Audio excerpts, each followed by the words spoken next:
family.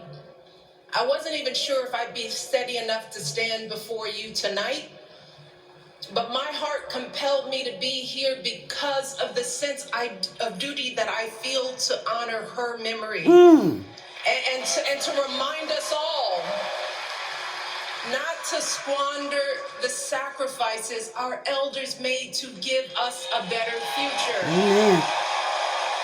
I've never, ever missed the election. Never.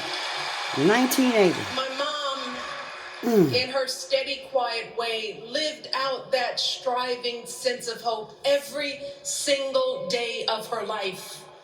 She believed that all children, all people have value, that anyone can succeed if given the opportunity. She and my father didn't aspire to be wealthy. In fact, they were suspicious of folks who took more than they needed.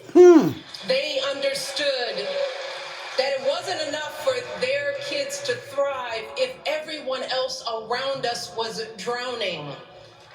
So my mother volunteered at the local school. She always looked out for the other kids on the block. She was glad to do the thankless, unglamorous work that for generations has strengthened the fabric of this nation. The belief that if you do unto others, if you love thy neighbor, if you work and scrape and sacrifice, it will pay off. If not for you, then maybe for your children or your grandchildren. You see, those values have been passed on through family farms and factory towns, through tree-lined streets and crowded tenements, through prayer groups and National Guard units and social studies classrooms. Those were the values my mother poured into me until her very last breath. Kamala Harris and I built our lives on those same foundational values.